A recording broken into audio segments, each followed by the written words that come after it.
माथे पे तिलक लगा के मैया को चुनर चढ़ा के किस्मत जगा लो चरण चूम चूम।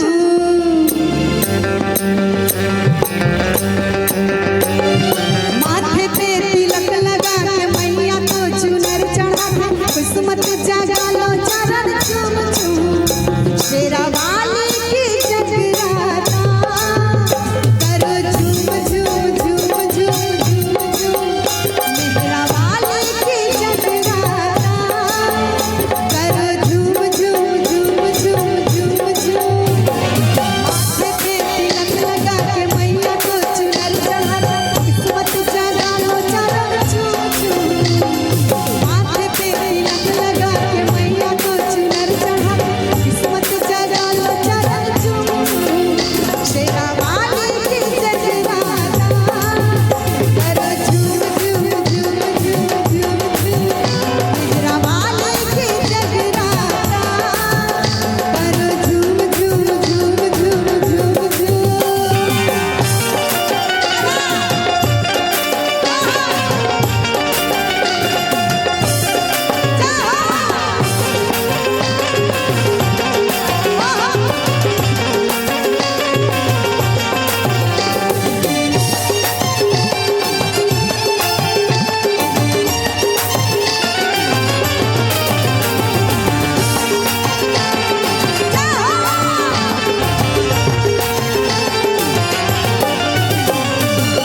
ये माँ की है महिमा निराली, जो भी आए दर पे जाए ना खाली। ये माँ की है महिमा निराली, जो भी आए दर पे जाए ना खाली।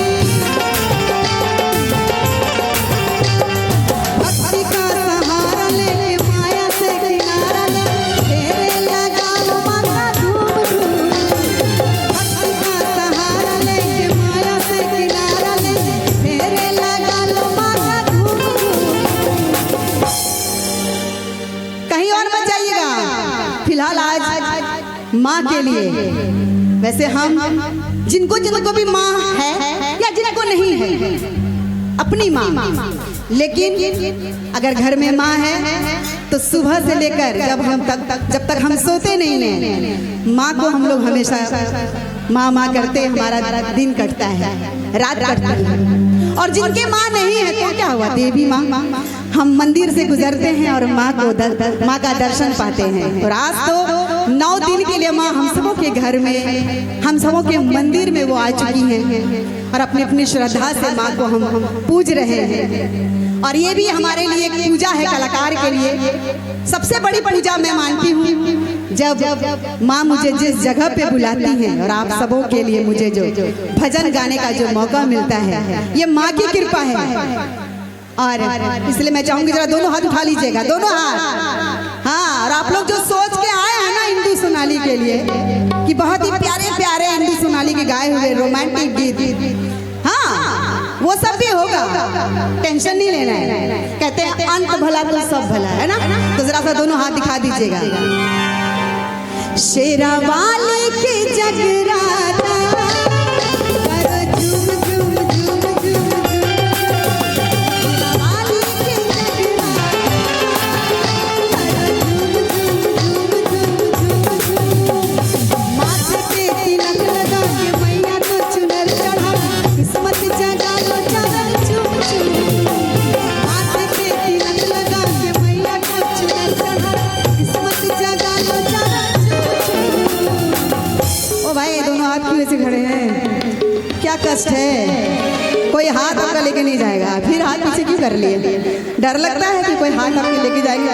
दोनों हाथ माँ को सरेंडर कर दीजिए सर। हाँ जी, क्योंकि मैं बता दूं आज इतनी भीड़ अगर इंदु सोनाली के लिए है तो समझ सकते हैं कि एक इंदु सोनाली ही है। ये दिल से कह रही हूँ, माँ का दरबार है और इंदु सोनाली कभी झूठ नहीं बोलती दरबार में, है ना। और इतनी भीड़ होने का मतलब है कि मुझे कोई इंसान इस लाइन में लेके नहीं आया, ये दावे के साथ कहती हूँ। मुझे अगर इस दरबार में लेके आई है, इस लाइन में लेके आई है, वो है हमारी जगत जननी माता। तो इसके लिए यहाँ की कोई बात नहीं, जरा दोनों हाथ उठा के शेरावाली